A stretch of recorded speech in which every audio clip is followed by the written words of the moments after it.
Thank you very much, Mr. Schlapp, for being with me. Wonderful to be with you again. Yes, that's right. So among all the critical issues America faces today, why do you make America versus socialism the theme of CPAC this year? Because you can really see in the news coverage that one of the two major parties in America, the Democratic Party, is embracing socialism. They might actually nominate somebody who's an avowed socialist. In America, that's very shocking. It's never happened. Matter of fact, both parties believed that America should fight socialism. We've gone to war to fight fascism. We had a long Cold War to fight the Soviets and communism.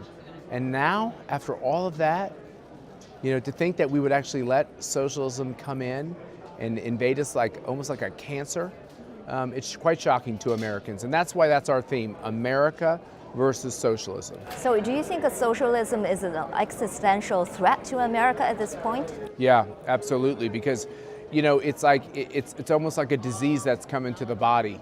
We always had socialists who were here in America, but they didn't have any popular appeal.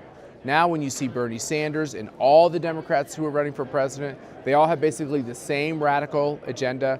When you see AOC and the Squad in the House of Representatives with their hateful rhetoric, if you put this all together, it's quite shocking stuff for the American voter. Why do you think socialism is immoral, is bad? I think socialism is inconsistent with the American experience. The American experience, the American experiment, was about individuals coming to a place where they understood that God gives you your rights and that each person is allowed to live the life they want to live. It's about the individual, right? And we often say at the ACU, it's where the individual's sovereign. They retain the sovereignty. The problem with socialism is they say to you, we don't really care about your individual rights. We'll make decisions that are good for the collective. Right. In our judgment, right? In the elite's judgment, we'll make the decision what's right for the collective, and they steamroll over people's individual rights. And that's happened in every country where it's been tried. People are more economically deprived, and there's pain and misery associated with the economics of socialism. But when your rights are stripped from you, there's something dehumanizing about that. And we've seen that happen to Donald Trump with the attempt to kick him out of office.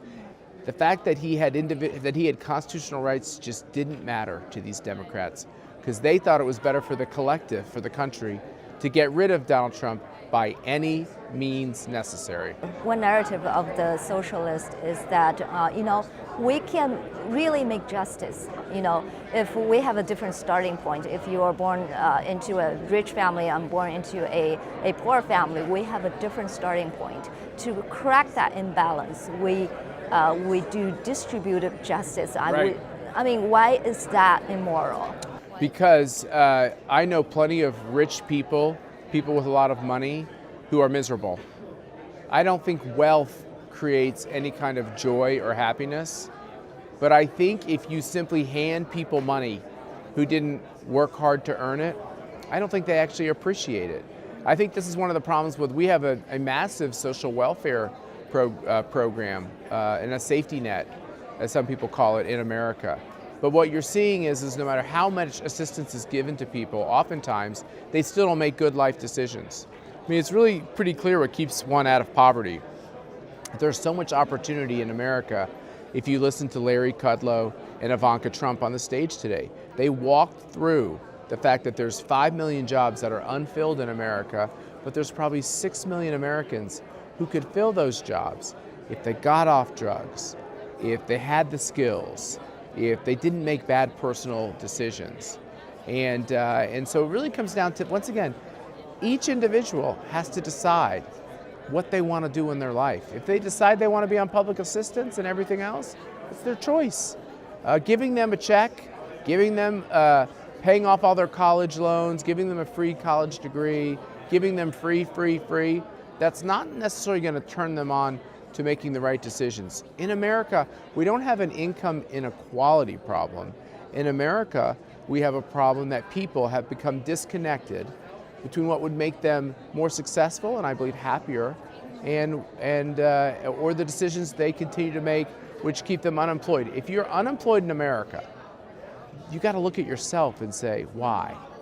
Because you can no longer look at the economy and say, well, the economy is so slow. Because the economy is very Not good. slow. We're the envy of the world. We're really the fastest growing industrialized country. And China's been a big competitor. They're going to be in a big slowdown. They already are in a big slowdown. It's a real moment for America. Mm-hmm. Do you think, talking about China, do you think China is a friend or foe or a strategic? I think they're a threat. Threat. I think they're a threat. I think it's kind of like a snake that's coiled.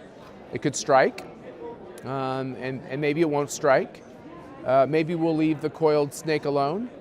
And I think what we've tried to do, what American... What do you mean by leave them alone? Let me try to explain it. I think American presidents of both parties for the last several decades have believed that China would eventually be a strong ally, a strong economic partner, and a strong national security ally eventually, and will hug them into being responsible. We've tried that for a couple of decades, and Donald Trump rejects that strategy. He believes we should treat them as an economic opponent and a national security threat. Doesn't mean we can't still have a relationship, but it starts with understanding the cold reality of what China has very adroitly done over the last 2 or 3 decades. So when you have President Trump and him selecting Mike Pompeo, who was on the stage today, Robert O'Brien will be speaking tonight, KT McFarland is on our board. When you listen to all these people, they say the same thing, which is Donald Trump is very clear-eyed in his understanding of what China is up to. And he's going to make sure that economically we have good deals. We're not going to be suckers anymore. And from a national security standpoint, if their desire is to undermine America, then he's going to make sure that he stops them at every step of the way. Mm-hmm. Last question.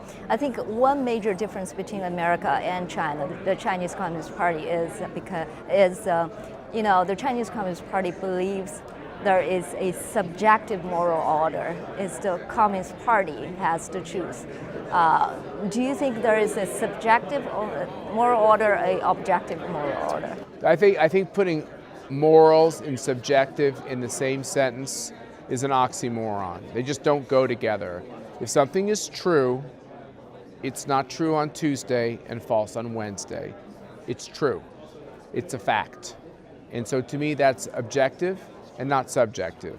When it comes to how in America, the unique spin is you get the ability to make up your mind as to whether you accept that truth and how you're going to implement it in your life, right? So we give people that latitude with their individual rights. But still, in the end, if you do something that's wrong, it's wrong. Even if you want to say it's okay, it's still wrong.